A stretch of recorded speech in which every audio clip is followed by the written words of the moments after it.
ശ്രീനാരായണ ഗുരുദേവ തൃപ്പാദങ്ങളിൽ എൻ്റെ സാഷ്ടാംഗ പ്രണാമം.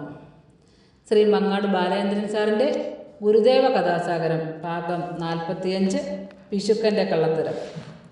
ഭാഗം 45 പിശുക്കൻ്റെ കള്ളത്തരം ഇവിടെ ആരംഭിക്കുന്നു. അരുവിപ്പുറത്തെ പുലിപ്പാറ ഗുഹയിൽ ഒരു സിദ്ധൻ തപസ്സിരിക്കുന്ന വിവരം കൊച്ചപ്പിപ്പിള്ളയിലൂടെ അവിടുത്തെ പ്രദേശവാസികൾ അറിഞ്ഞു തുടങ്ങി.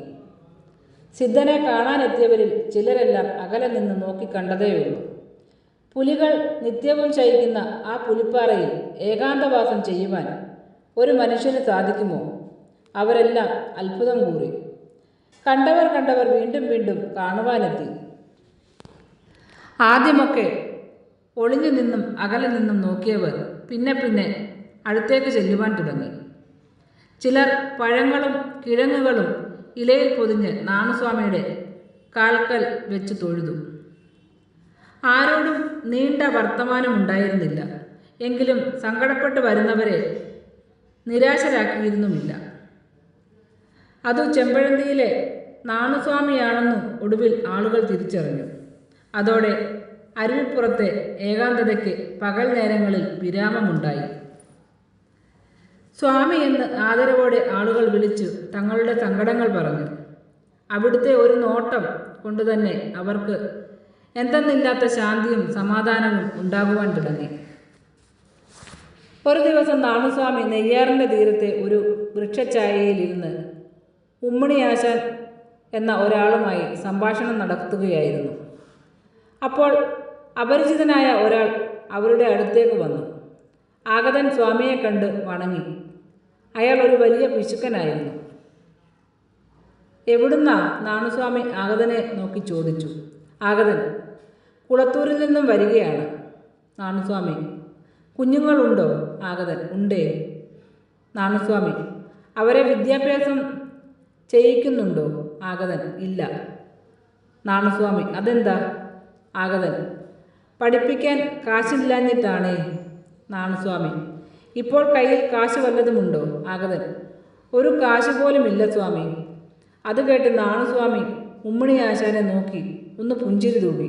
എന്നിട്ട് ചോദിച്ചു: ഇയാളുടെ കൈവശം കാശുണ്ട്, അത് എത്രയാണെന്ന് ആശാന് പറയാമോ? ഉമ്മണിയാശാൻ മറുപടി ഒന്നും പറഞ്ഞില്ല.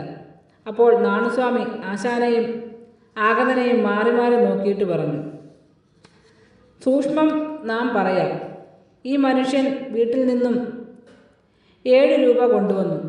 വഴിക്ക് 2 രൂപ ചിലവായി. ബാക്കി 5 രൂപ മടിശീലയിലുണ്ട്.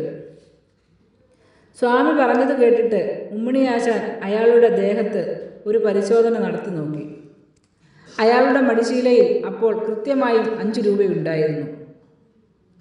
സ്വാമി പറഞ്ഞതൊക്കെ സത്യമാണെന്നും താൻ പറഞ്ഞതൊക്കെ കള്ളമാണെന്നും അയാൾ അപ്പോൾ സമ്മതിച്ചു. നാണുസ്വാമിയുടെ കാൽക്കൽ വീണ് കള്ളം പറഞ്ഞതിന് അയാൾ മാപ്പപേക്ഷിച്ചു. അപ്പോൾ ഒരിക്കലും കള്ളം പറയരുത് എന്ന് സ്വാമി അയാളെ ഉപദേശിച്ചു.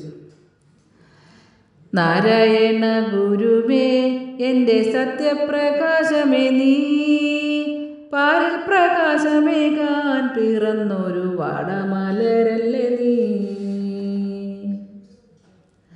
നാരായണ ഗുരുവേ എൻ്റെ സത്യപ്രകാശമേ, നീ പാരിൽ പ്രകാശമേകാൻ പിറന്നൊരു വാടമലരല്ലേ നീ.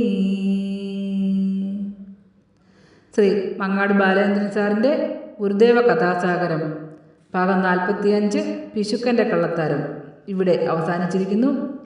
ഇതിൽ വന്നിട്ടുള്ള തെറ്റുകുറ്റങ്ങൾ സദയം ക്ഷമിക്കണമെന്ന് ഗുരുദേവനാമത്തിൽ അറിയിക്കുന്നു. നന്ദി, നമസ്കാരം. ഗുരുധർമ്മം വിജയിക്കട്ടെ.